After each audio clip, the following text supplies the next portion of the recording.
అందరికీ నమస్కారం. Telugu home recipes ఛానల్కి స్వాగతం. ఈ వీడియోలో మనం టేస్టీగా గ్రేవీతో ఉండే చికెన్ని ఎలా చేయాలో చూద్దాం.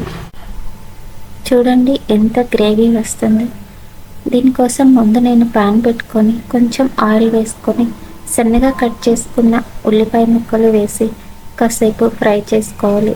అవి కలర్ చేంజ్ అయ్యే వరకు ఫ్రై చేసుకోవాలి. ఆ తర్వాత దీంట్లో కొన్ని జీడిపప్పులు, ఒక 5-6 జీడిపప్పులు ప్లస్ 2 టమాటాలు కూడా కట్ చేసి వేసుకొని వాటితో కలిపి ఫ్రై చేసుకోవాలి. అవి ఫ్రై అయ్యి చల్లారిన తర్వాత మిక్సీలోకి తీసుకొని పేస్ట్ చేసి పెట్టుకోవాలి. ఈలోపు చికెన్ తీసుకొని దానికి సాల్ట్, పసుపు, కొంచెం అల్లం వెల్లుల్లి పేస్ట్, అందులోకి ఒక పావు కప్పు పెరుగు కూడా యాడ్ చేసుకొని కలిపేసుకొని పక్కన పెట్టుకోవాలి. ఇది చక్కగా మ్యారినేట్ అయిపోతుంది.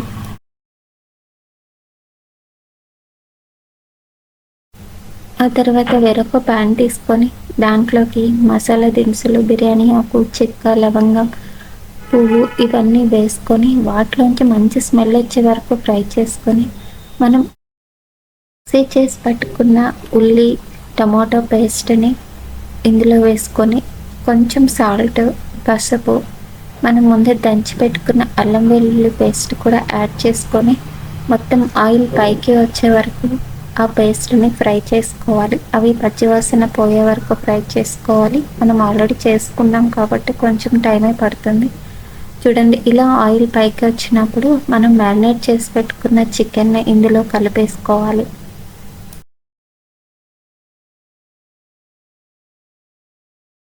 ఇలా కలిపేసుకొని మూత పెట్టుకొని ఒక 5 మినిట్స్ అందులోంచి వాటర్ బయటకు వచ్చేసి కాసేపు ఉడికే వరకు ఉంచాలి. ఆ తర్వాత మనకు కావలసిన వాటర్ని పోసుకొని చక్కగా ఉడికించుకోవాలి.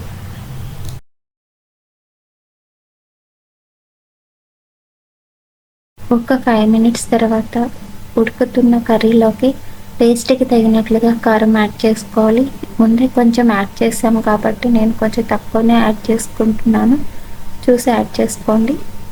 ఆ తర్వాత కారం వేసిన తర్వాత ఒకసారి కలిపేసుకొని మూత పెట్టుకొని ఉడికించుకోవాలి. ఆ తర్వాత కాసేపటికి ఇంట్లో చేసి పెట్టుకున్న గరం మసాలా కూడా వేసుకోవాలి. ఆ మసాలా వేసుకున్న తర్వాత ఒక 5 మినిట్స్ మూత పెట్టుకొని ఉడికించుకోవాలండి. ఆ తర్వాత కొత్తిమీర యాడ్ చేస్తే చిక్కటి గ్రేవీతో ఉండే చికెన్ కర్రీ రెడీ అయిపోతుంది. ఇది చాలా టేస్టీగా ఉంటుంది రైస్లోకి, చపాతీలోకి. ఈ వీడియో మీకు నచ్చినట్లయితే ప్లీజ్ లైక్ చేయండి, షేర్ చేయండి, సబ్స్క్రైబ్ చేయండి. Thank you for watching.